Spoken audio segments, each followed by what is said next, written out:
La palabra del Señor se encuentra en el libro del profeta Esdras, en el capítulo 7. Esdras es conocido como uno de los libros de la Torá como los Ketubín, es decir, los escritos.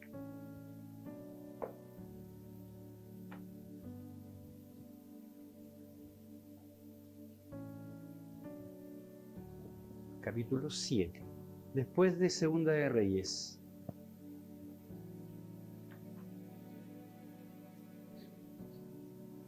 Crónica, Reyes. Ahí está el libro de Esdras.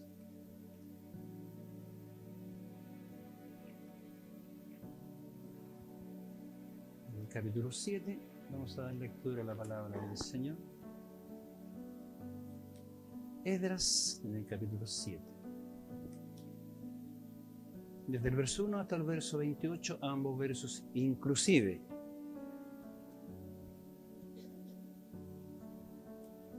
¿Se apercibió? Bien, vamos a dar lectura y lo vamos a hacer en el nombre del Señor.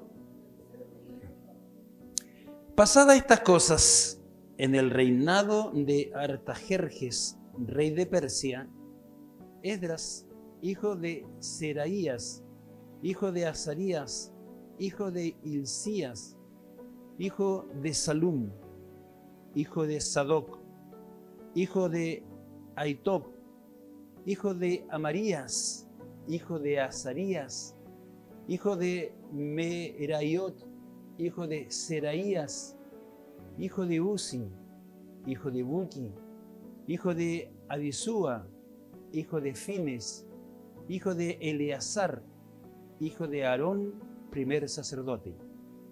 Este Esdras subió de Babilonia, era escriba diligente en la ley de Moisés que Jehová Dios de Israel había dado, y le concedió el rey todo lo que pidió, porque la mano de Jehová, su Dios, estaba sobre Esdras.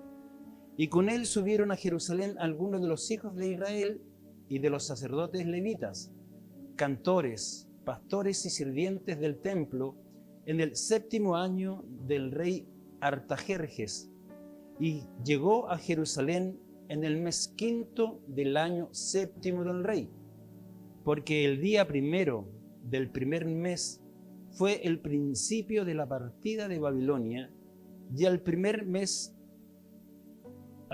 del mes 5 llegó a Jerusalén, estando con él la buena mano de Dios, porque Esdras había preparado su corazón para inquirir la ley de Jehová y para cumplirla, y para enseñar en Israel sus estatutos y decretos. Esta es la copia de la carta que dio el rey Artajerjes al sacerdote Esdras, escriba, versado en los mandamientos de Jehová y en sus estatutos a Israel. Artajerjes, rey de reyes, a Esdras, sacerdote y escriba, erudito en la ley de Dios del cielo, paz. Por mí es dada orden que todo aquel que en mi reino, del pueblo de Israel y de sus sacerdotes y levitas, que quiera ir contigo a Jerusalén, vaya.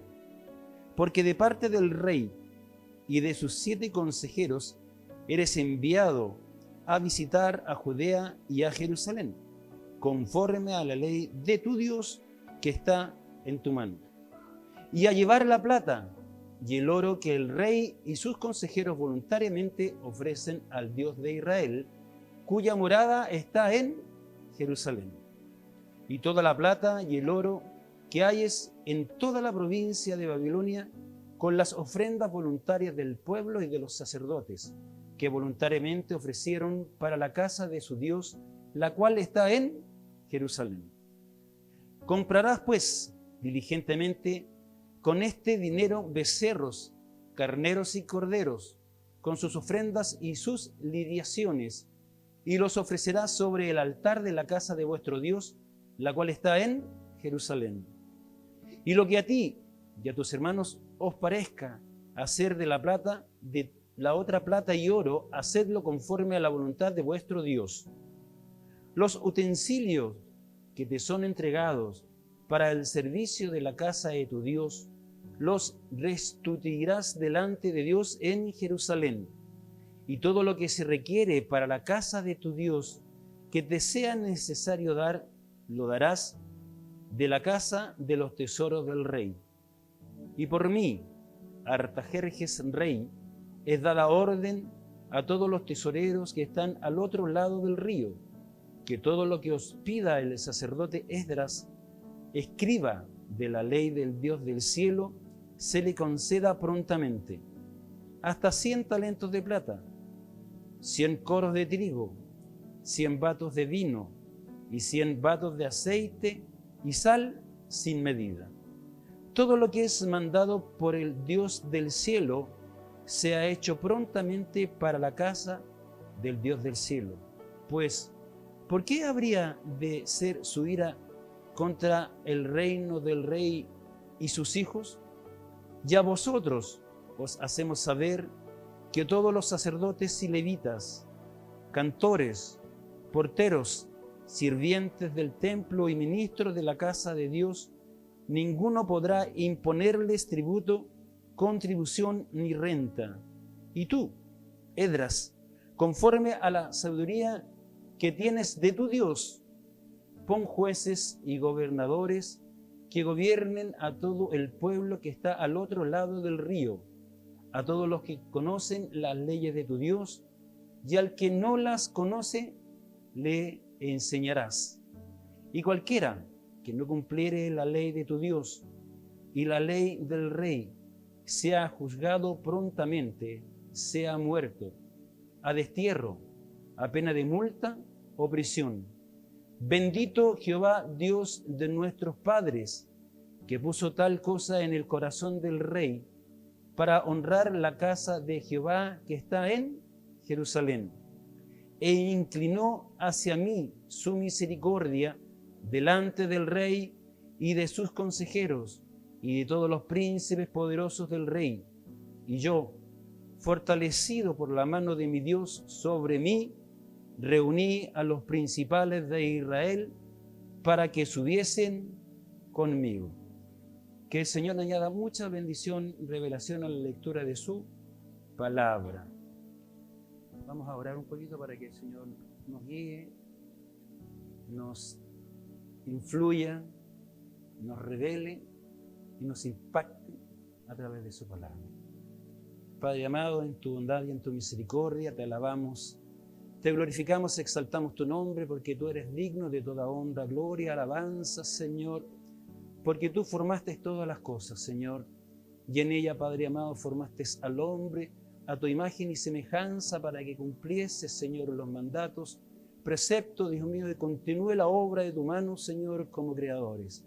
Te ruego, Señor, en esta tarde, por la influencia, Señor, de tu Espíritu Santo, nos guíes, Señor, nos dirijas, Padre eterno, a través de tu palabra, para entender, Señor, para comprender, y lo más importante, una vez comprendido, Señor, el mensaje de tu palabra, seamos hacedores de ella.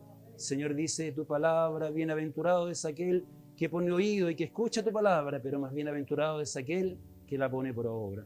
Te rogamos, Señor, por los méritos de tu Hijo Jesucristo, que nos dirijas, Señor, a través de ella. Permítenos navegar, Señor, transitar, Señor, por las profundidades, Señor, de los misterios de tu palabra.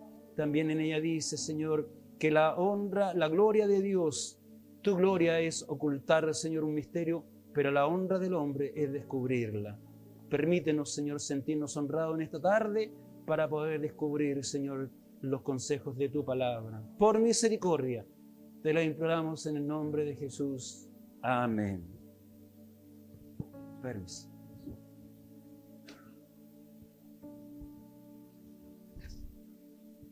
Como bien dije, el libro, o más bien el profeta, ¿no es cierto?, y sus escritos es conocido como en el libro, ¿no es cierto?, o en la Torá, o más tarde en los escritos judíos, justamente como eso, como escritos. Es decir,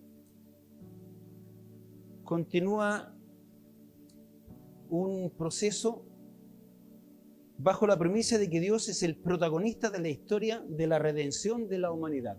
Esa es la primicia de todo el libro de la Biblia. No hay otra. Dios es el autor, podríamos decir, el guionista de este libro. También es el director de este libro y partícipe en cada una de las acciones que es dirigida por medio del Espíritu Santo a través del pueblo de Israel. Toda la línea de la Biblia, en medio de ella, está implícita la mano de Dios. Aunque de pronto no se viera o no se mencione como en el libro de Esther. Si ustedes se dan cuenta y logran estudiar el libro de Esther, en ninguna de sus páginas y en ninguno de sus libros está justamente el nombre de Dios o algunos adjetivos en los cuales Dios se revela al pueblo de Israel, como el gran yo soy, como el Elohim, como el Rafá, como el proveedor, como el guiador, como el eterno, como el santo, como el justo, como el Dios amoroso, lleno de misericordia, justo y tardo en la ira. Toda la Biblia está bajo esa primicia, ¿ya? El libro de Esdras es uno de los libros, mire, yo orando al Señor, rogando a Dios, estamos no conmemorando, ¿no es cierto?, porque más bien recordando una situación que sucedió en el año 1517 con la llamada Reforma Protestante. Pues ustedes bien saben, ¿no es cierto?, en el año 31 de octubre fue cuando Martín Lutero promulgó las 95 tesis que las clavó en la puerta del castillo de Wittenberg, en Alemania. Pero eso fue como la culminación, es como lo que más se conoce o lo que más se le ha dado publicidad a esto. Pero en realidad el proceso de reforma comenzó 100 años antes. Es decir, Dios, como acabamos de decir, siempre influye de buena manera a través de la historia y también a través de hombres, ya sea hombres de Dios o también reyes seculares como el rey Ciro, quien a través de promulgación, ¿no es cierto?, permite que se cumpla la palabra de Dios que en algún momento Dios la había profetizado a través de sus profetas. Juan Hus, que era de la ciudad de Bohemia, conocido como el patito de la Reforma, ¿ya? ¿Por qué como el patito? Porque a Martín Lutero se le conoce como el ganso de la Reforma.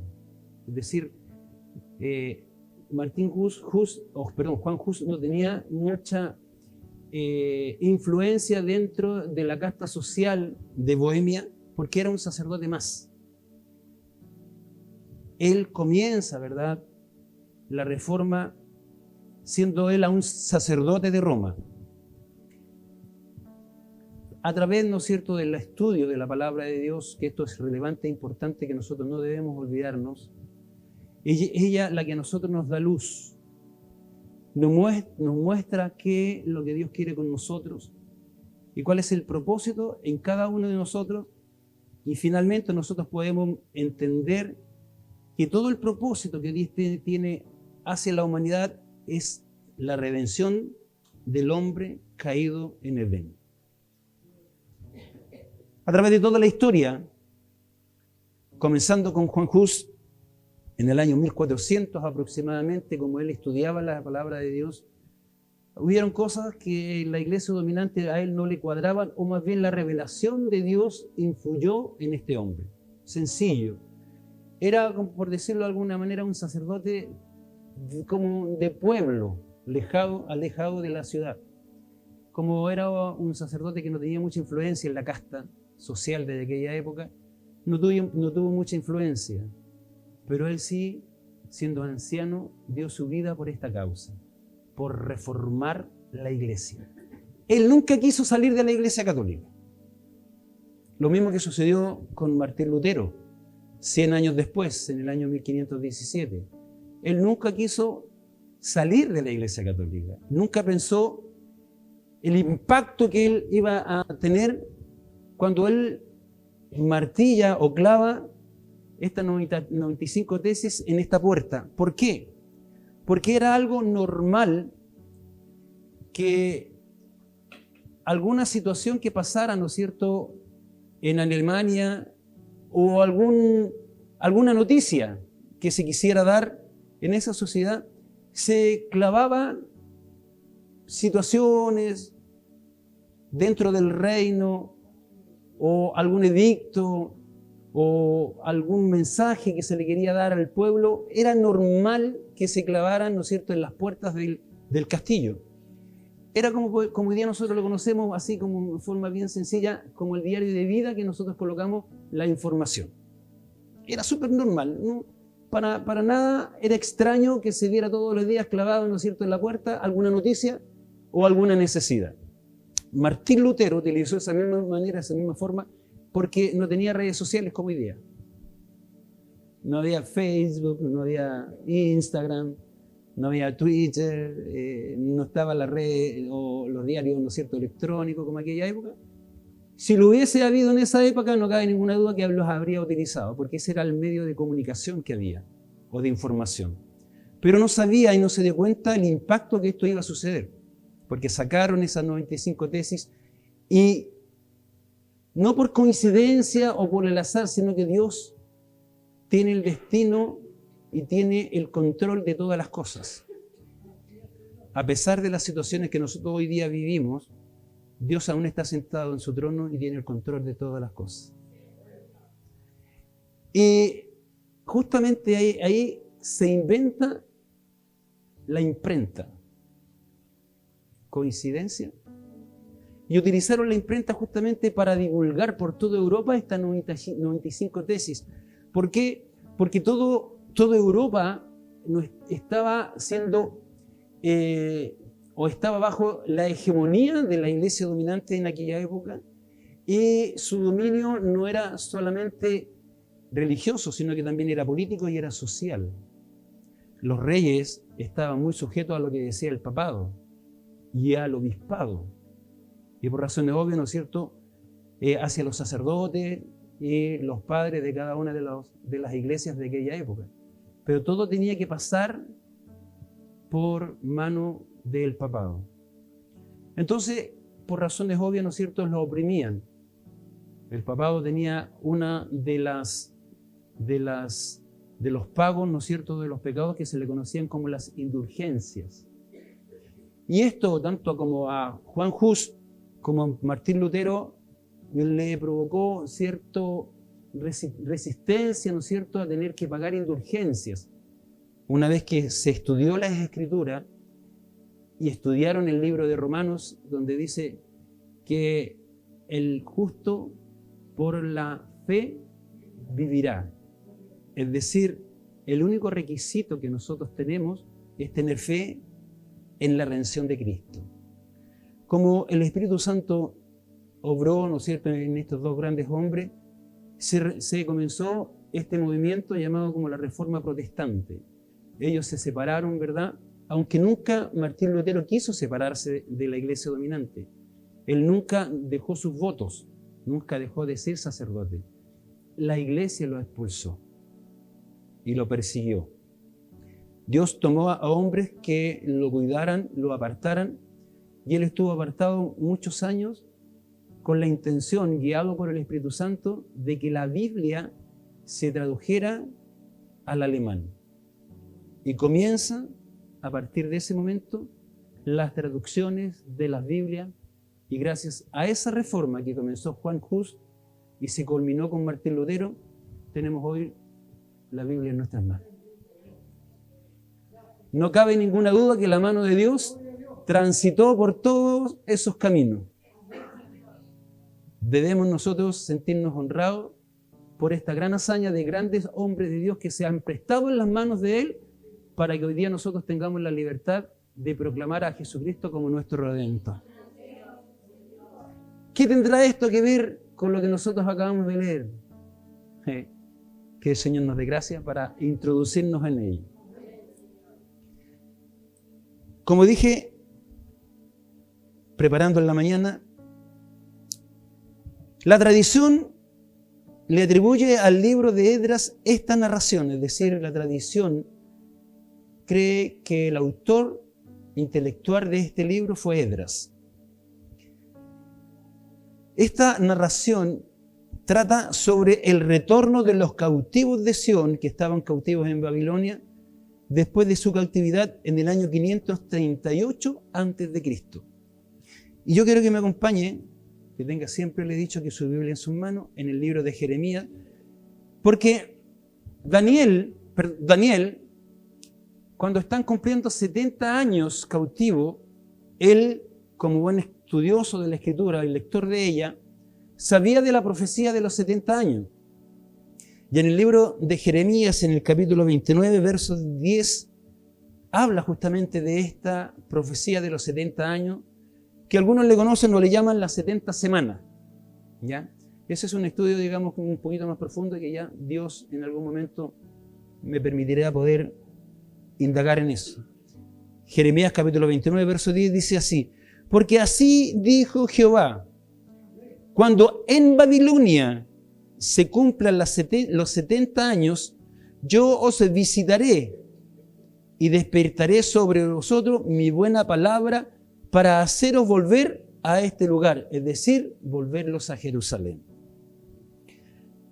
¿Recuerda usted cuando Daniel estuvo orando al Señor y estuvo, ¿no es cierto?, alrededor de 2 semanas o 3 semanas orando para recibir la respuesta? Y vinieron los ángeles después de 21 días y le decían: desde el momento en que dispusiste tu corazón, la respuesta ya venía. Pero se presenta, ¿no es cierto?, una situación en las huestes celestes y hay una batalla celeste donde, ¿no es cierto?, no le permiten poder traer esta respuesta. ¿Qué quiere decir con esto? De que cada vez que usted dispone su corazón y yo dispongo mi corazón, Dios también está dispuesto a respondernos en el tiempo que estime conveniente y de acuerdo al propósito que Dios tiene en cada uno de nuestros corazones. Alabado sea el nombre del Señor. Vamos a pasar un poquito de historia para después profundizar muy bien en esto. Los judíos fueron llevados cautivos a Babilonia en el año 589 a.C. y 539 años después, es decir, 70 años después, el rey Ciro de Persia derrocó a Nabucodonosor, y un año después de este derrocamiento, el rey Ciro promulga un edicto y dice que todos los cautivos podían regresar a sus tierras. El siguiente contexto es este. Nabucodonosor, cuando él conquistaba, la idea de él siempre era, primero, conquistar, destruir, exiliar, y a través de los que estaban exiliados, asimilar su propia cultura hacia los exiliados, para que todo atisbo de religión, política, social que hubiere en los exiliados quedara en el olvido. Cuando Nabucodonosor lleva cautivo a Daniel, le cambia su nombre a Belsasar. Con Daniel vienen 3 amigos de Daniel que en su nombre original en hebreo eran Ananías, Azarías y Misael. Y Nabucodonosor le cambia el nombre a, ¿cuál fue? Sadrac, Mesac y Abednego. Es decir, la idea era que olvidaran hasta sus raíces y sus nombres. E influyó en la cultura y en sus costumbres. Uno de sus deseos o uno de sus leyes dentro de palacio era que todos participaran de las comidas que se le ofrecían al rey. Todos los cautivos que llegaban a Babilonia y en palacio no eran cualquiera, no eran del burgo, no eran de la ciudad fuera de Jerusalén. Siempre la idea es llegar a Jerusalén, porque ahí en Jerusalén estaba la clase alta de Jerusalén, la élite, no cualquiera. Los hacendados, los que tenían riqueza, los que tenían muchos siervos. Y la prole, por decir como nosotros, que somos de población, lejos de las murallas de Jerusalén. Y obviamente la idea, ¿no es cierto?, de Nabucodonosor era destruir Jerusalén, las murallas de Jerusalén y también el templo. ¿Para qué? Para que cuando llegaran los exiliados a Babilonia, se encontraran con una realidad distinta. Imagínense usted lo siguiente. El pueblo de Israel adoraba a Dios en Jerusalén y en el templo más glorioso que ha tenido el pueblo de Israel, que era el templo de Salomón. Para ellos, el templo de Salomón era el edificio más grande, esplendoroso, lujoso, y era la construcción, por decirlo de alguna manera, como de alta gama que había en Medio Oriente. Cuando cruzan el río, recuerde usted que cuando hablamos de cruzar el río se refiere al río Éufrates. Cruzan desde Jerusalén por el río Éufrates y llegan a Babilonia, ya Babilonia que está en medio de dos ríos, que es el río Éufrates y el río Tigris. Por eso era una ciudad y era un lugar muy frondoso porque lo regaban estos dos ríos. Y usted sabe que donde hay agua, hay vida. Entonces ellos salen, ¿no es cierto?, de Jerusalén y ven el templo destruido, en sus murallas destruidas, y llegan a Babilonia y se encuentran con otra realidad distinta a la que ellos pensaban que era su percepción de las cosas. Porque como ellos pensaban que el templo de Salomón era la construcción más hermosa que había, se encontraron con algo distinto. Recuerden ustedes que en Babilonia estaba una de las 7 maravillas del mundo antiguo, que eran los jardines colgantes de Babilonia. Es decir, para ellos, por decirlo de alguna manera, nosotros, nuestra realidad es esta, y para nosotros este es el templo más hermoso que nosotros tenemos, porque no tenemos otra realidad. Pero vamos a la segunda iglesia de Linares, donde está mi obispo, Juan Ormeño Lago, y nos vamos a encontrar con una tremenda realidad distinta a la que nosotros estamos acostumbrados, un tremendo templo, porque más de 45 años, donde no solamente mi obispo, sino que todos los que se congregan en ese lugar, ellos se han desprovisto de muchas cosas para construir un templo de adoración a Dios. Esa era la realidad chocante para el pueblo de Israel, porque ellos pensaban que eran una de las ciudades más esplendorosas de aquella época, pero se encontraron con otra cosa muy distinta y quedaron admirados con esto, maravillados con las construcciones. Entonces, por razones obvias, durante 70 años que ellos estuvieron cautivos, muchos nacieron en Babilonia y asimilaron la cultura babilónica, su religión, su forma de trabajar, las empresas. Muchos fueron hombres empresarios judíos, porque donde hay un judío, la mano de Dios está con ellos, porque la bendición de Dios va con ellos. Y hay algo importante que nosotros nunca debemos olvidar. No solamente Dios estaba con ellos, sino que ellos se apartaron para Dios en un día, que es el día de reposo, donde ellos estuvieran. La ley de Moisés les ordenaba y era imperativo que ellos se apartaran el día sábado y todo el día sábado. Entonces ellos terminaban el día sábado y ya se estaban preparando para el próximo día sábado, porque era un día de adoración. Aunque en Babilonia, ¿no es cierto?, no se les respetara esto, pero al interior de sus hogares ellos siempre mantuvieron esta fe que el día sábado era el día del pacto que Dios había pactado con el pueblo de Israel.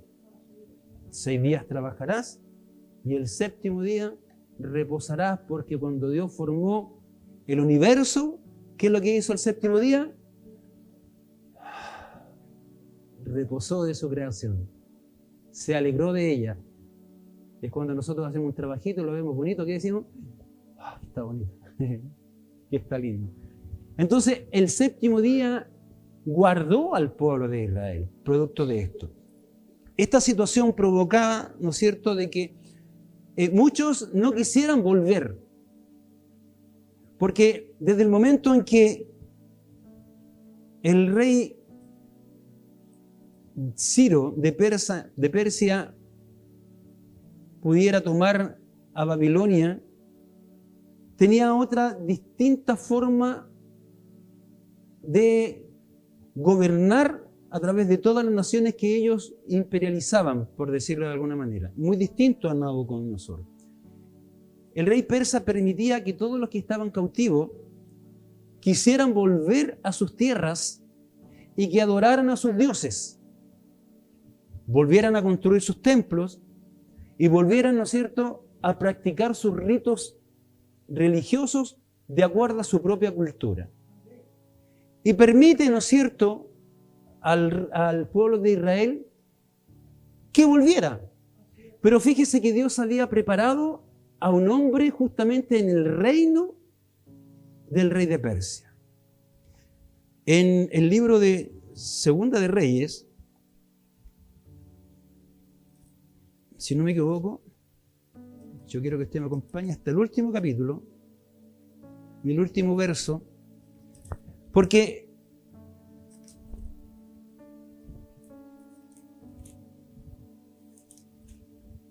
Segunda de Crónica. En el Segunda de Crónica, en el último verso, el decreto de Ciro. Se dice, los estudiosos de esto, que el libro de Segunda de Crónicas es la continuación del libro de Esdras, ¿ya? Y el libro de Esdras con el libro de Nehemías son un solo libro, dicen los estudiosos de esto. ¿Por qué? Porque sigue la continuidad, es decir, el traslado del pueblo de Israel hacia Jerusalén. Entonces, en el verso 22 dice así, en el Segunda de Crónicas, verso 36. Mas al primer año de Ciro, rey de Persia, Ciro toma a Babilonia y ahora él es el rey pero se le cambia el nombre de Babilonia ahora a Persia, para que se cumpliese la palabra de Jehová por boca de Jeremías, que acabamos de leer. Jehová despertó el espíritu de Ciro, rey de los persas, el cual hizo pregonar de palabra y también por escrito todo su reino, diciendo: así dice Ciro, rey de los persas, Jehová, el Dios de los cielos. No pasemos por alto esto. El rey, un pagano, dice: Jehová, el Dios de los cielos, me ha dado todos los reinos de la tierra, y él me ha mandado que le edifique casa en Jerusalén, que está en Judá. Quien haya entre vosotros de todo su pueblo, sea Jehová su Dios con él, y suba a Jerusalén. Es decir, al segundo año de reinado, Dios toma a un pagano, como Dios tomó a Abraham, que era pagano, porque cuando Dios toma a Abraham era pagano. Después Dios transforma su corazón. Lo toma, ¿no es cierto?, como instrumento para que a través de su reinado Israel o los que estaban exiliados pudieran volver a Jerusalén a construir su templo, que ese era lo relevante. Y no quiero que sea parte de eso, que eso era lo relevante, que construyeran su templo y adoraran al Dios de los cielos. Los judíos, accediendo a este edicto y estudiando la Torá, un grupo de ellos regresan a Jerusalén junto a Zorobabel, líder de los judíos y exiliado. Solo un grupo. Como dije anteriormente, ellos se habían asentado durante 70 años y habían empezado a formar familia, formar negocios. Lo más probable es que compraron tierras, se les permitió, y vivían en forma muy cómoda ya en Persia. Ante todo esto, significaba, ¿no es cierto?, dejar todo lo que ellos habían construido. Muchos habían nacido en el exilio y habían pocos que más tarde, después del exilio, fueron ancianos. Ya alrededor, póngase usted 10 años en Jerusalén, 70 años en el exilio, aproximadamente 80, algunos 90 años ya, ancianos, ellos volvieron, los ancianos quisieron volver a Israel para que la gloria postrera que ellos habían recibido cuando el templo estaba construido fuera, ¿no es cierto?, la gloria que iba a venir mayor que la anterior. Porque había una promesa de esto, entendiendo que esa promesa era en la aparición del Mesías. Entonces, muchos quisieron quedarse en Babilonia y el 1% de los exiliados retorna a Jerusalén. Entre paréntesis, hay 3 retornos de los exiliados que estaban en Babilonia a Jerusalén. El primero es en el edicto, ¿no es cierto?, del rey Ciro. Pero transcurridos 50 años después de esto, es el segundo grupo o oleada que retorna desde Persia a Jerusalén, y en ese grupo va el sacerdote Esdras. ¿Me sigue? Entonces, en el primer grupo, al retornar a Jerusalén, se encontraron el primer grupo con un grupo no menor de gente que poblaba Jerusalén. También a los alrededores de Jerusalén estaban asentados los samaritanos, gente que no estaba muy conforme con su retorno, pues ellos no abrazaban la fe judía. Estos fueron dura oposición en la reconstrucción del templo. Desde el primer grupo de exiliados junto a Zorobabel hasta el segundo grupo, que fue liderado por Esdras, transcurrieron 57 años. Al término del capítulo 6, donde nosotros después pasamos al capítulo 7, donde acabamos de leer, los judíos estaban celebrando la Pascua. Este les recordaba la salida de Egipto y cómo Dios, con mano poderosa, los libertó de la esclavitud. Contexto histórico, un poquito largo, pero era necesario que usted lograra entender. Cuando nosotros nos encontramos en el capítulo 7, y aquí es donde nos vamos a tratar, por la inspiración del Espíritu Santo, a dilucidar lo que Dios nos quiere hablar como ejemplo para nosotros. Hoy día, más de 2.900 años atrás, aproximadamente.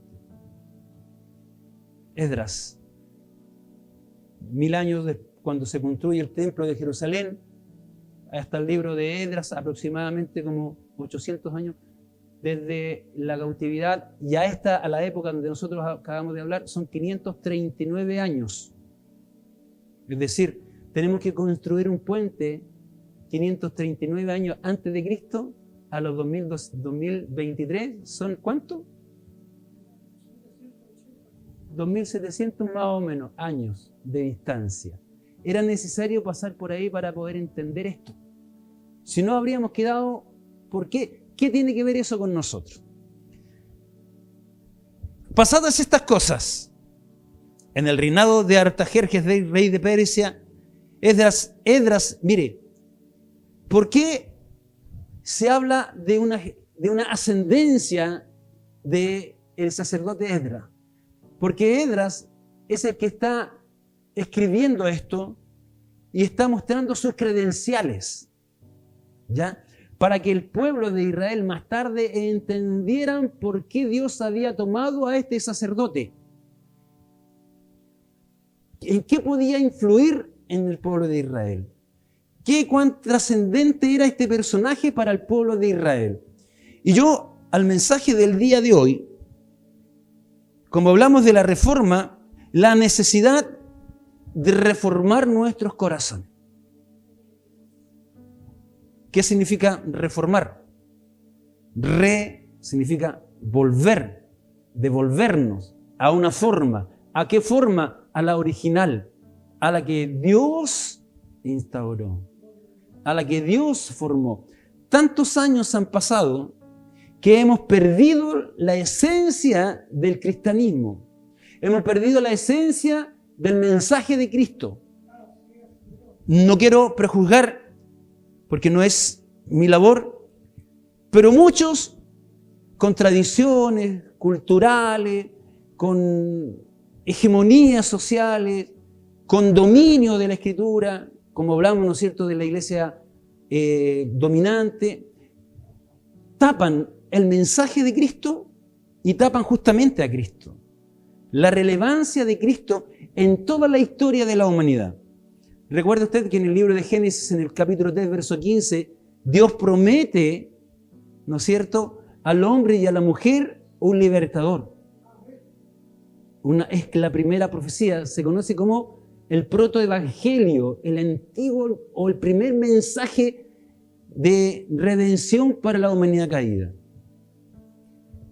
Entonces, para no ser tan tediosos, hijo de Abisúa, hijo de Fines, hijo de Eleazar, hijo ¿de quién? De Aarón. ¿Y quién era Aarón? El primer sacerdote de Israel. Es decir, ¿qué es lo que quiso demostrar Esdras? Que él venía de la casta sacerdotal del pueblo de Israel y por Dios tenía autoridad para dirigir al pueblo de Israel. En esta travesía, ¿de dónde? Es como un nuevo éxodo. Por eso a Esdras, a este gran profeta, se le conoce como el primer reformador de las Escrituras. Moisés fue un libertador, pero también fue un legislador. Ahora, para poder entender la ley, ya sea la ley de Moisés o la ley secular, ¿a quién se necesita para interpretarla? Cuando nosotros vamos a un juicio, ¿a quién le pedimos que nos interprete la ley? A un abogado. Y eso, o él, Esdras, tenía estas características. Y la palabra del Señor nos va a ir confirmando eso. Dice, hijo de Asaías, hijo de Fines, hijo de Eleazar, hijo de Aarón, primer sacerdote. Este Esdras subió a Babilonia. Era escriba. Como lo que hoy día podríamos decir sacerdote, como secretario, pero en aquella época el secretario no tiene la connotación que hoy día nosotros le damos. Como el que está escribiendo, ¿no es cierto?, anotando, como la secretaria que tenemos nosotros y que nos informa y que está para cualquier situación que se presente de urgencia, ¿no es cierto? El secretario está ahí justamente para ser el vocero. Esdras era un embajador del reino de Persia. Tenía la credencial y la autorización de representar al reino de Persia. Justamente porque él se había preocupado toda su vida de estudiar la palabra del Señor. Entonces, la primera característica que la palabra del Dios nos da, dice que era escriba y la otra diligente. ¿En qué? En la ley de Moisés. Es decir, él era un abogado, estudioso, erudito en la ley de Moisés. Y fíjese que como Dios estaba con él y como Dios siempre ha estado con el pueblo de Israel, siempre Dios ha tomado hombres de Dios y también mujeres de Dios para ser influyentes dentro de los reinados que exiliaban al pueblo de Israel. Tenemos, ¿no es cierto?, a un José, en Egipto tenemos a un Daniel, ¿verdad? Tenemos a este Esdras también, que era influyente, ¿verdad?, en el reinado de cada uno de estos imperios. Es decir, podríamos decir nosotros que si Dios a usted le permite poder influir dentro del gobierno, es porque Dios lo ha enviado ahí. ¿Para qué? Para bendecir al pueblo de Dios. Esa es la idea. Si usted llega a esos lugares, ¿no es cierto?, de privilegio y se beneficia a usted mismo, es porque Dios no está con usted. Si usted es instrumento de Dios para bendecir al pueblo de Israel, entonces la mano de Dios está con usted. Bendito sea el nombre del Señor. Entonces, él tenía la siguiente característica: era escriba, diligente en la ley de Moisés, que Jehová Dios de Israel había dado, y le concedió el rey le concede lo que Esdras pedía. ¿En favor de él? No, en favor del pueblo de Israel. ¿Y por qué? Yo quiero que usted me acompañe y vea lo que dice. Porque hay una exclusiva. Dice, porque la mano de Jehová, su Dios, estaba con Esdras. Bendito sea el nombre del Señor. Ahora, ¿por qué la mano de Dios estaba con Esdras? Porque él era diligente en la palabra de Dios. Cuando nosotros nos transformamos en estudiosos de la palabra de Dios, no solamente la palabra de Dios a nosotros nos alimenta, sino que nosotros descubrimos lo que Dios quiere de nosotros. Y descubrimos para qué Dios a nosotros nos ha llamado. Y descubrimos algo importante, que toda la Escritura nos habla del plan de redención que Dios ha creado hacia la humanidad caída. Ahora, sin la palabra de Dios, nosotros no habríamos descubierto la misericordia de Dios que tiene para con nosotros. Ahora, si el hombre no hubiese pecado, nosotros no hubiésemos descubierto la gran misericordia de Dios que tiene con nosotros, aunque nosotros nos hayamos apartado de Dios, porque Dios siempre a nosotros nos ha buscado. Siempre Dios se ha revelado. La revelación natural que nosotros tenemos a nuestros ojos es la naturaleza. ¿Y ella de quién nos habla? De un Dios creador. De un Dios sabio en su formación de la creación. No hay mayor arquitecto que Dios, que coloca cada una de las cosas justo en su lugar y que ellas a nosotros nos benefician.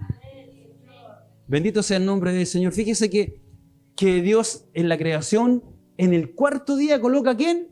A la luna y también al sol. ¿Cierto? ¿Para qué? Fíjese que coloca el sol para que cuando el sol alumbre, la luna desaparezca. Y fíjese que nunca, ni el sol ni la luna, se han perjudicado entre ellos. A excepción cuando hay algún eclipse lunar, que eso es una señal de un mensaje para el pueblo de Israel cuando es lunar y para el pueblo gentil cuando es del sol. Es una señal. Y no siempre se cruzan. Por eso el libro de Job le dice que el sol le pide permiso a la luna para alumbrar en el día y la luna le pide permiso al sol para alumbrar en la noche. Es una alegoría de decir que ninguna de ellas se turban ni se tropiezan. Bendito sea el nombre de Dios. Eso lo hizo mi Dios. Y ahí que nos habla de la grandeza de Dios en la formación, es decir, Dios se nos está revelando en su creación. Alabado sea el nombre del gran creador que es nuestro Dios. Y fíjese que cuando termina el verso 6, comienza algo que si nosotros logramos escudriñar tiene mucha similitud y semejanza con la salida del pueblo de Israel cuando estuvieron en Egipto. Tiene mucha semejanza desde el verso 7.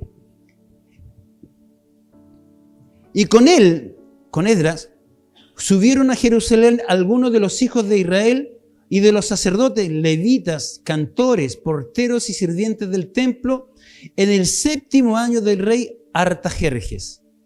Y llegó a Jerusalén en el mes 5º, en el año 7º del rey, en una fecha secular. Estamos hablando exclusivamente de la fecha del rey Artajerjes. Porque el día 1 del primer mes fue el principio de la partida de Babilonia. Y al primer mes del 5º llegó a Jerusalén, estando con él la buena mano de Dios. ¿Qué significa esto? Que en el primer mes, en el primer año, que se reconoce como el mes de Nisán para el pueblo de Israel, es cuando se celebra la Pascua judía. ¿Y qué representa la Pascua judía? Significa pasar por alto. Cuando Dios con mano fuerte, ¿no es cierto?, libera al pueblo de Israel y lo saca al éxodo, a la huida, manda matar, ¿no es cierto?, a un cordero para que la sangre de este cordero fuera derramada en los dinteles y en las puertas de las ventanas y de las puertas, cosa que aquel cordero que había muerto fuera el sustituto de los primogénitos de Israel, a diferencia de los primogénitos de Egipto. Es decir, cuando el ángel de la muerte pasaba por las casas de Israel y veía la sangre, decía, el cordero murió en sustitución del primogénito de Israel. Es decir, la labor está cumplida. Paso por alto. Bendito sea el nombre del Señor. Es lo que hizo Jesús con nosotros, ¿cierto? Es lo que hizo Jesús conmigo y es lo que hizo Jesús con ustedes.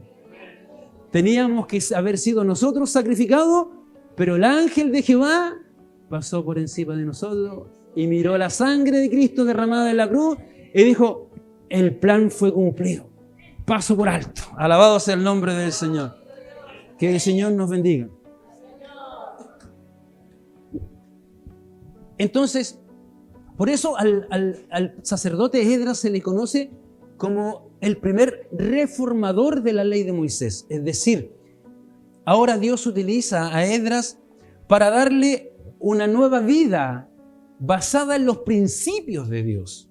Es decir, nunca los judíos han sobrepasado o han sido mayores sus promulgaciones, sus leyes, más que la palabra de Dios.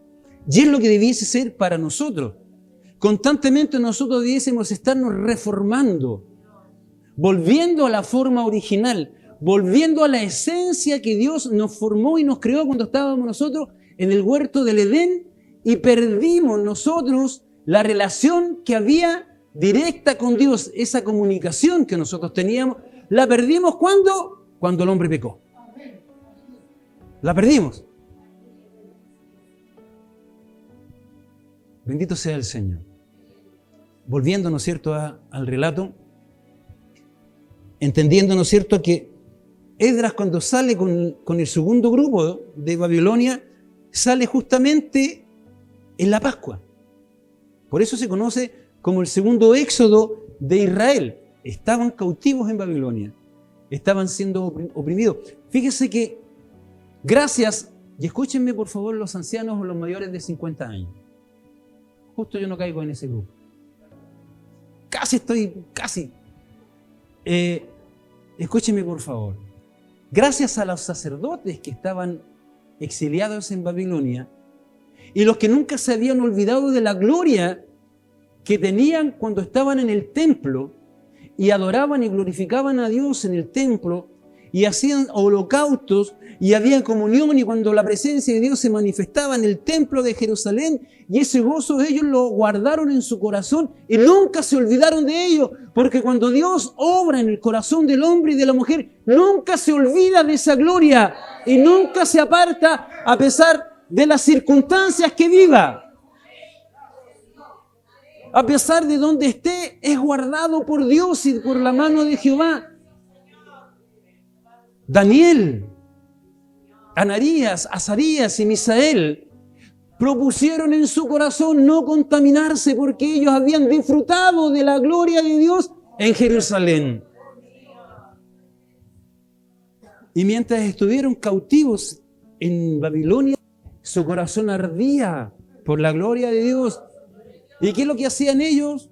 Se lo comentaban a sus hijos.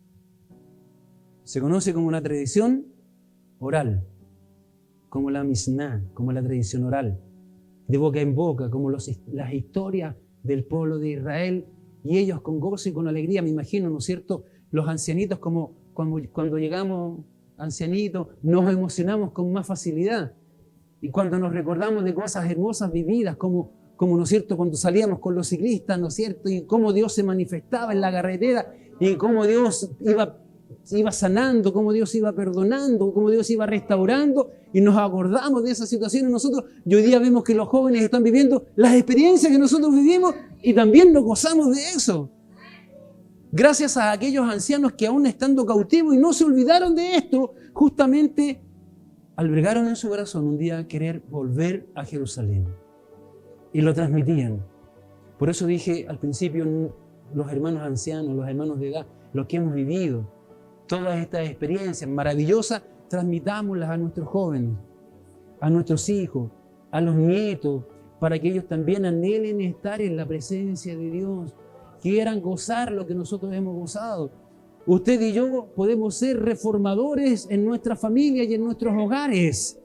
Podemos ser instrumentos en las manos de Dios para que otros también puedan caer a las plantas de Cristo y reconocer que en Cristo hay esperanza, que en Cristo hay vida, en Cristo hay redención.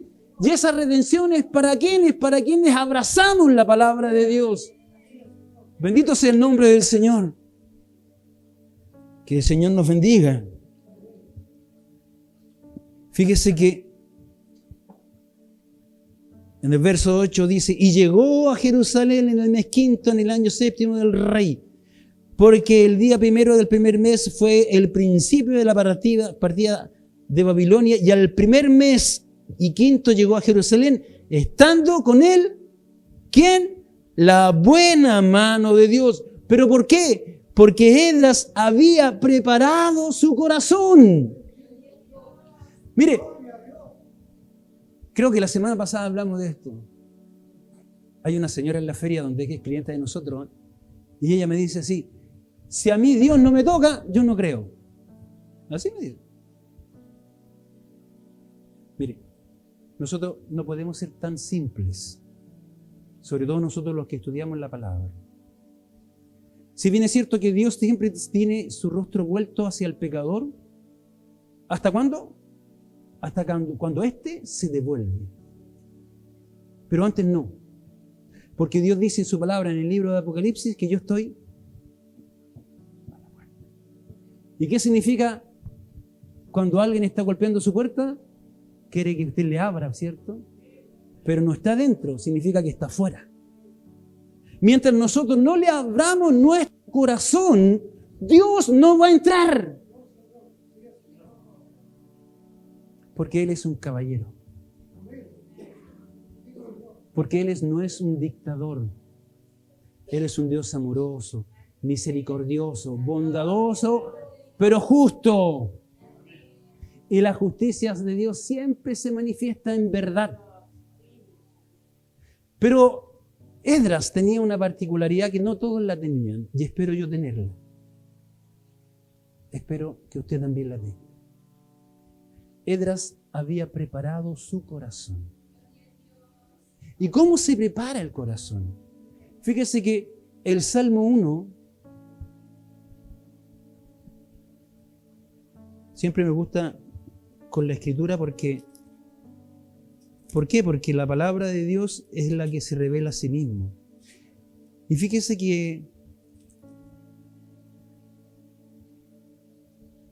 que cuando el apóstol Pablo predicó en la ciudad de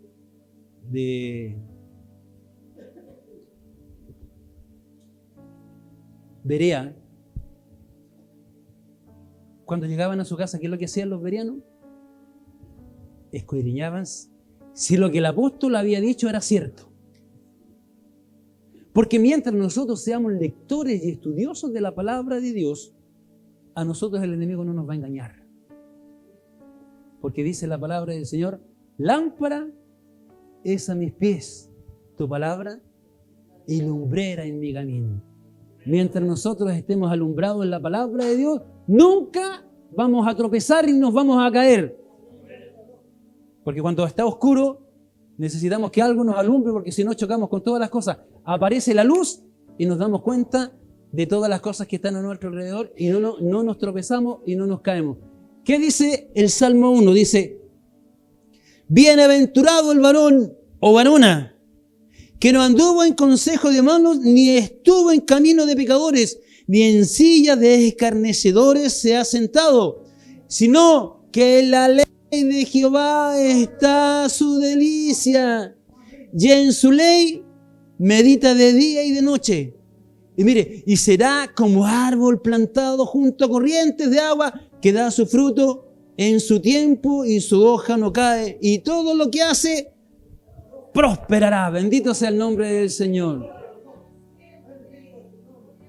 Pero ¿qué significa esto? Que cuando nosotros estamos meditando, mi pastor Pedraza nos decía así: que nosotros debemos ser como las vaquitas en el campo. ¿Qué hacen las vacas en el campo? Arrancan el pasto, lo guardan no sé dónde, pero después todo el día están rumiando. Todo el día. ¿Qué significa eso? Que nosotros todos los días debemos estar, a cada momento, estar estudiando, leyendo, rogándole a Dios por medio de su Espíritu que nos revele su palabra, qué es lo que necesita Dios de nosotros. Y en la palabra nosotros nos vamos a encontrar de algo maravilloso que dice, Jesús dice, escudriñad, porque os parece que en ella, y ellas dan testimonio de ¿quién? De nuestro Mesías, de mi libertador, de mi protector, de mi socorro oportuno, de aquel que ocupó mi lugar en el lugar donde yo debía estar. Entonces, Esdras todos los días era un reformador. Todos los días. Todos los días Esdras estaba constantemente estudiando. Todos los días, ¿no es cierto? ¿Por qué? Porque la palabra del Señor a nosotros nos está confrontando todos los días con nosotros mismos. Y en el corazón nuestro se albergan nuestros sentimientos. Ahí dice la palabra del Señor, dice, de todas las cosas guardadas. Mire, nosotros podemos guardar dinero, ¿cierto? Nosotros podemos guardar algo bonito que nos guste, nuestras hermanas, los joyeros, un reloj. Yo me acuerdo que a mi señora le regalé un collar de oro y todavía lo tiene guardado. Todavía lo tiene guardado ahí. No sé dónde lo tiene guardado porque ella se olvidó dónde lo tenía guardado. En algún lugar lo tiene guardado. Todos siempre estamos guardando algo. Ya guardando, no sé, un lápiz. A mí yo me acuerdo que me regalaron un lápiz, lo guardé y no me lo traje. Un lápiz bonito que me regaló en la juventud y yo lo guardé en la misma cajita. Ahí está guardado. Yo creo que una vez lo he ocupado. Pero dice la palabra del Señor. Es decir, así como nosotros le damos la importancia a las cosas de valor, a las cosas que nos agradan, a las cosas que a nosotros nos regalan con cariño, dice, de todas esas cosas no hay valor más importante que nosotros debemos guardar, que es nuestro corazón. ¿Por qué? Porque de nuestro corazón emanan, fluyen, brotan los buenos y los malos pensamientos. Y Esdras guardaba su corazón para Dios. Esdras era un sacerdote. Dice la palabra del Señor que a nosotros Él nos escogió como nación santa, pueblo adquirido por Dios. ¿Para qué? Para anunciar, para manifestar, ¿qué cosa? Las bondades, las maravillas, la misericordia del que nos sacó de las tinieblas. Aleluya. ¿A dónde? A esta luz. Pero no cualquier luz. Admirable. Cuando a él lo veían, lo admiraban. ¿Quién es este? Que habla distinto a los demás. ¿Quién le dio autoridad? Decían los sacerdotes cuando él hablaba. Y cuando iban dos discípulos que volvían desde Jerusalén a Emaús y le sale al encuentro Jesús, ¿no es cierto? Y Jesús le empieza a hablar desde Moisés en la palabra de Dios hasta Malaquías, ¿no es cierto? Hasta Juan. Y ellos, ¿no es cierto? Cuando Jesús bendice el pan y desaparece, ¿qué decían ellos? No ardía nuestro corazón. Ahí, que nuestro corazón arda como el de este sacerdote Esdras cuando estemos frente a la palabra de Dios. Cuando podamos comprender lo que Dios quiere con nosotros. Y no solamente eso, las promesas que Dios tiene para con nosotros, aún no siendo merecedores de ella. Pero Cristo nos hizo merecedor de ella cuando murió en la cruz. Aleluya. Bendito sea el nombre del Señor.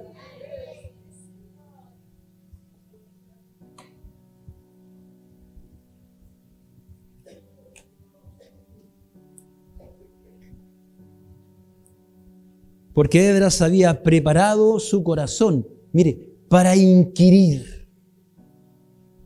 ¿Qué significa inquirir? Indagar, investigar, buscar, escarbar, estar inquieto para descubrir lo que realmente dice. Nosotros que somos estudiosos de ella, porque yo sé que todos ustedes tienen el deber de ser estudiosos de la palabra del Señor. Porque dice, escudriñad. Y es imperativo. Escudriñad. Es una orden. Y de urgencia. Esa es la connotación que nosotros debemos darle. No le demos la poca importancia a esto. No solamente leamos, porque Jesús nunca dijo lean solamente y confórmense con eso. No, escudriña. Escarba, busca, inquiétate. No estés tranquilo hasta descubrir lo que Dios quiere contigo. Esdras inquiría. ¿En qué? En la ley de Jehová, para cumplirla. Por eso cada vez que nosotros oramos para que el Señor nos dé gracia para interpretar la palabra de Dios, debe ser de imperativo para nosotros también rogarle a Dios que nos ayude a cumplir la palabra de Dios. Porque más bienaventurado es aquel que la pone por obra. Bienaventurado es usted, porque hoy día usted ha venido a cumplir la palabra del Señor. Mire, en una oportunidad yo conversaba ahora en las últimas conferencias con unos pastores amigos y justamente hablábamos de esto y uno dijo, mire, nuestros púlpitos deben ser cristocéntricos. Yo le digo, tiene toda la razón, mi amado pastor, pero nuestra vida tiene que ser cristocéntrica. No solamente cuando nosotros somos instrumentos en las manos de Dios, donde yo esté, ser embajadores como fue Esdras, embajador del reino de los cielos, donde yo vaya a hablar de Dios, predicar el evangelio de Cristo, cumpliendo la palabra de Dios, haciendo las cosas que a Dios le agrada para que la gracia de Dios no sea parte de mí, para que el Espíritu Santo no sea parte de mí y poder decir, como dijo el rey David, Dios mío, no permitas que tu Santo Espíritu sea parte de mí. ¿Y eso qué significa? Cumplir la palabra de Dios. ¿Por qué hay tanta gente fuera de nuestras iglesias? ¿O por qué muchos jóvenes no quieren llegar a las iglesias? No es culpa de Dios, es culpa de nosotros mismos. Porque nosotros no le hemos dado ejemplo a nuestros hijos para que ellos puedan querer indagar y buscar al mismo Dios que nosotros indagamos y buscamos y glorificamos. A veces nuestras actitudes al interior de nuestro hogar, si nosotros cuando discutimos en nuestra casa debemos discutir pero con la intención de edificarnos. Pero cuando nuestros hijos ven que hay pelea, hay pleito, ¿le van a dar ganas de venir a la casa de Dios? Si es donde la mayor reforma que nosotros debemos hacer es al interior de nuestros hogares. Yo siempre les he dicho, con la inspiración del Espíritu Santo, donde más me deben creer a mí cuando yo predico la palabra de Dios es justamente mi familia. ¿No es que son ellos los que más me conocen?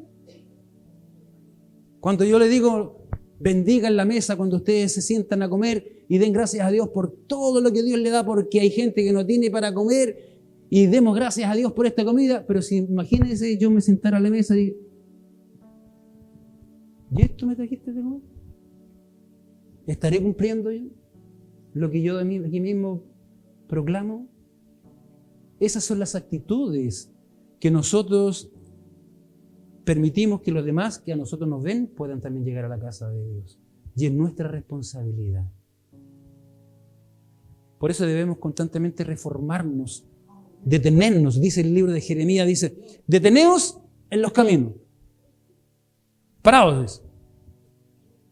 Mirad y preguntad. ¿Por quién? Por la senda antigua. ¿Y qué me dije? Y andad por ella. Camina. Aunque te cueste, camina. Aunque vayan contra ti, camina. Aunque un imperio venga contra ti, camina. Aunque se desate el infierno, camina. Porque Dios es contigo. Porque Dios te va a ayudar. Porque Dios conoce tu corazón. Porque dispusiste tu corazón para servir a Jehová y la mano de Dios va a ser contigo. ¿Qué dijeron? Más dijeron, no andaremos. Y esa es la razón por la cual Israel vivió cautivo tantos años. Porque no quisieron andar por los caminos que Dios les había trazado. Bendito sea el Señor para siempre. Y después dice, para enseñar en Israel sus estatutos y decretos. Y la misión de Esdras, quiero pasar rapidito ahí. Dice, esta es la copia de la carta que dio el rey Artajerjes al sacerdote Esdras, versado en los mandamientos de Jehová, Esdras, y en sus estatutos a Israel. Artajerjes, rey de Israel, a Esdras, sacerdote y escriba, erudito en la ley de Dios del cielo, en la ley del Dios de un pagano, en la ley del Dios del cielo. Por mí es dada orden que todo aquel que en mi reino del pueblo de Israel y de sus sacerdotes y levitas que quieran ir contigo a Jerusalén, vaya. La pregunta que el Espíritu Santo nos da en esta noche, ¿quiere ir usted? ¿Quiere regresar a Jerusalén? ¿Quiere volver conmigo? Yo quiero volver. Yo quiero andar por esos caminos. Yo quiero caminar ahí en el paraíso de Dios que tiene preparado para aquellos que han sido redimidos con la sangre de Cristo. Yo quiero transitar por ese lugar. Pero para eso tengo que preparar primero mi corazón. Yo quiero ir. No sé usted. Póngase de pie. Póngase. Esdras, un gran sacerdote, que a lo mejor él no conocía Jerusalén, porque el exilio lo había pillado en otro imperio, alejado de Dios, alejado de la ciudadanía de Dios, alejado de la ciudad de Jerusalén y menos del templo, pero en su corazón anhelaba llegar a la presencia de Dios. Y eso es lo que en estos tiempos nosotros debemos anhelar. Anhelar la presencia de Dios. No sé por dónde has transitado. No lo sé. No sé cuál ha sido tu exilio. Tú lo conoces. No sé por los lugares tristes que has vivido. No sé cuántas lágrimas has derramado. Pero sí estoy seguro que Dios miraba tu corazón. Vamos a dar unos segunditos para que vayas a la presencia de Dios. Y en tu corazón, no con tu cuerpo, en tu corazón, proponlo ante la presencia de Dios, porque Él está aquí.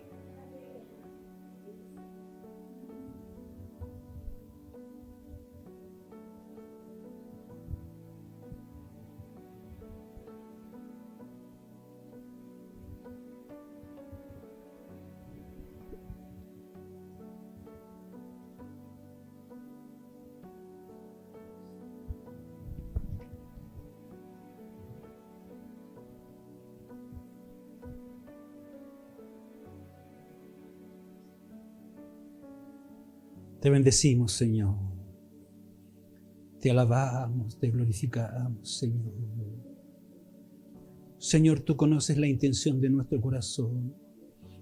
Aún nuestros pensamientos antes, Señor, que lleguen, Señor, a nuestra memoria, Dios mío. Tú sabes, Padre eterno, que nuestro único anhelo es de poder agradarte, Señor, de ser instrumento en tus manos. Así como un día, Señor, salió a nuestro encuentro Jesús golpeando nuestro corazón. Y tuvimos, Señor, la disposición de abrir nuestro corazón y reconocerle a Él, Señor, como nuestra ayuda, como nuestro socorro, como nuestro guía y como nuestro Redentor, Señor. Y a partir de ese momento, Señor, nuestra huida, nuestro escape, Señor, desde el mundo, de las situaciones que el mismo enemigo, Señor, había preparado para entorpecer este retorno a tu presencia, Señor. Señor, cuántos imperios, Señor, tenían sujetada mi vida, nuestras vidas, Padre amado, para ellos. El alcohol, la droga, Señor, la fiesta, Dios mío, la droga, Señor, el mentir, el robar, el engañar.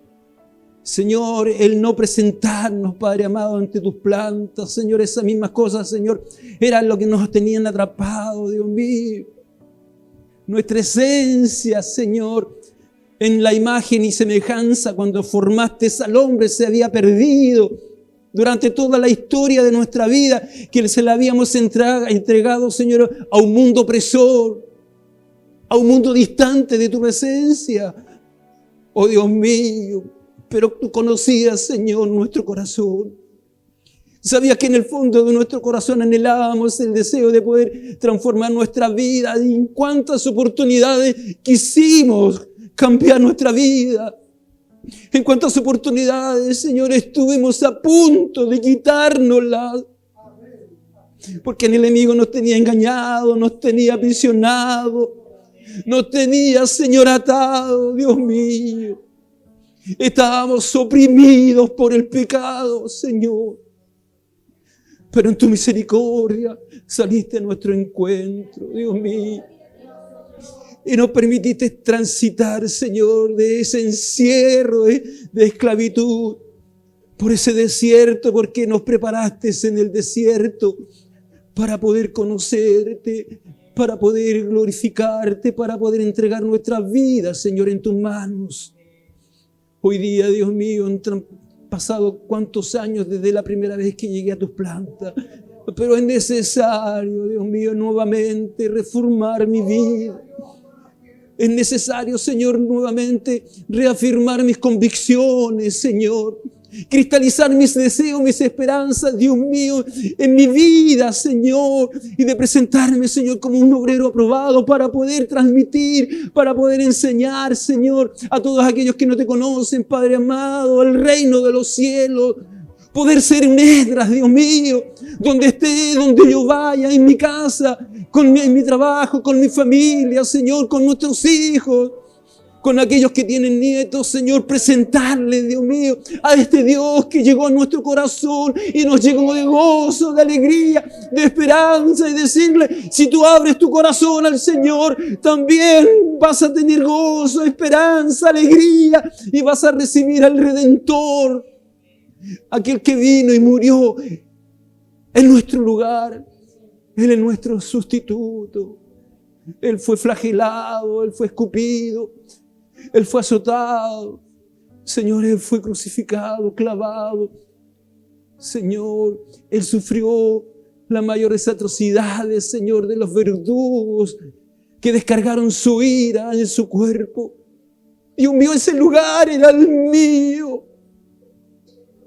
Toda tu ira, Señor, se descargó en Él como mi sustituto para que yo hoy día pudiera, Señor, disfrutar del beneplácito de tu gracia y de tu misericordia. ¿Cómo no entregar mi corazón y guardarlo, Dios mío, para ser instrumento en tus manos, Señor? Hoy día en tiempos, Señor, donde más se necesita con urgencia, porque se sienten los pasos de tu venida. Se siente que vienes a venir a buscar una iglesia redimida, limpiada, con un corazón dispuesto, con un corazón preparado, Señor, para que cuando la trompeta suene, Señor, volemos a tu presencia, como dice tu palabra, como palomas que vuelan a su palomar, y disfrutar, Señor, de tus bondades, de tu misericordia, Señor. Señor, entrego en esta tarde mi corazón, Señor, en tu mano, para seguir, Señor, predicando tu palabra. Y así como ayudaste, Señor, a estos grandes hombres de Dios, como Daniel, como Ananías, como Azarías, como Misael, como a José, como a Esdras, Señor, y como a grandes hombres, Dios mío, que entregaron su vida, y a pesar de las situaciones difíciles, Señor, que el enemigo, Señor, le ponía en su camino, salieron airosos, victoriosos, porque tu gracia, porque tu mano estaba con ellos, Señor. Oh, Señor, gracias, Padre, porque en esta hora, Señor, abrazamos a esperanza, Dios mío, y por medio de tu Espíritu Santo, Señor, seguiremos siendo reformadores de tu palabra. Gracias, Señor, por esta oportunidad que nos has permitido estar ante tu presencia. Te lo agradecemos en el nombre de tu Hijo, nuestro bendito y buen Salvador.